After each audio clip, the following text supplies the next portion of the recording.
ഇന്ന് ടെസേഡ് day in my ലൈഫാണ് എന്നും എൻ്റെയും അവളുടെ ഇൻക്ലൂഡിങ് ആയിട്ടുണ്ടായിരിക്കാം.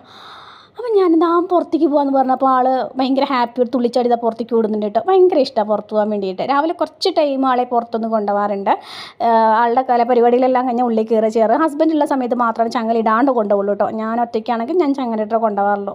ഹസ്ബൻഡ് പോവുകയാണ സമയത്ത് ഇതാ പുറത്തേക്ക് നോക്കി നിൽക്കുകയാണ് കേട്ടോ. എല്ലാവരും പോകുമ്പോഴും തന്നെ അവസ്ഥ. ഇടയിൽ കരയണമൊക്കെ ഉണ്ട് കേട്ടോ. വീഡിയോയിൽ കേൾക്കുന്നില്ല എന്നേ ഉള്ളൂ. അങ്ങനെ അവൾക്ക് പാൽ ഞാൻ ഓൾറെഡി തിളപ്പിച്ചിട്ടുണ്ടായിരുന്നു. അപ്പോൾ അത് കൊടുക്കാമെന്ന് വിചാരിച്ചു. ഇവിടെ നമ്മൾ കൊടുത്തു കഴിഞ്ഞാൽ അപ്പോൾ തന്നെ കുടിക്കില്ല. ചിലപ്പോൾ ഒന്ന് വെറുതെ ടേസ്റ്റ് നോക്കാൻ വേണ്ടി വെറുതെ ഒന്ന് കുടിച്ചിട്ട് പിന്നെ അവിടെ ഇടും. ചിലപ്പോൾ ഞാൻ പഞ്ചസാര ഇട്ട് കൊടുക്കും, ചിലപ്പോൾ ഞാൻ പഞ്ചസാര ഇടാതെയും കൊടുക്കും. പഞ്ചസാര ഇട്ടാൽ പിന്നെയും കഴിക്കുന്നു തോന്നുന്നു. പക്ഷേ രോമം നല്ല രീതിയിൽ കൊഴിയും ഈ പഞ്ചസാരയൊക്കെ ഇട്ട് കഴിഞ്ഞാൽ. പക്ഷേ പഞ്ചസാര ഇട്ടില്ലെങ്കിൽ ആൾ കഴിക്കില്ല അധികം. ഇത് കുടിച്ചിരിക്കുന്നത് എനിക്ക് തോന്നുന്നു ഉച്ചയ്ക്കാവാനാകുമ്പോഴാണ് ഈ പാൽ മൊത്തം കുടിച്ച് തീർത്തുന്നത് കേട്ടോ. ഞാൻ കടയിൽ പോയിട്ടുണ്ടായിരുന്നു. കടയിൽ പോയി വന്ന വഴിക്ക് ആൾ എനിക്ക് ഒരു സർപ്രൈസ് ഒരു കടി തന്നു കൈൻ്റെ മുകളിൽ. പക്ഷേ വേദിച്ചിട്ടല്ല, പതുക്കെ കടിച്ചതാണ്. എന്തിനാണ് എന്നെ ഒറ്റയ്ക്കിട്ട് പോയത് എന്നുള്ള മെൻറ്റാലിറ്റിയിലാണ് എന്നെ കടിക്കുന്നത് കേട്ടോ.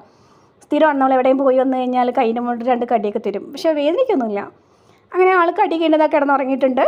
ശേഷം ആൾ ചോറൊക്കെ കഴിച്ചിട്ടുണ്ടായിരുന്നു കേട്ടോ. ചോറ് കഴിച്ചതിന് ശേഷം ഞാനൊരു പൊട്ട് തൊട്ടിട്ടുണ്ടായിരുന്നു. നല്ല ഭംഗിയില്ല ബ്ലാക്ക് പൊട്ട് കാണാൻ വേണ്ടിയിട്ട്. ഒരു 12 അല്ല 2:30 ആയിട്ടുണ്ട് കേട്ടോ ടൈം. ശേഷം ഇതാ അവൾ നക്കിയും കൊണ്ടിരിക്കുക കൈയും കാലൊക്കെ. എന്താണ് ഈ പിന്നെ വീഡിയോ എടുത്തിരിക്കുന്നതെന്ന് നോട്ടോ. പിന്നെയും പുറത്തേക്ക് നോക്കിയിട്ടിരിക്കുന്നുണ്ട്. അപ്പോൾ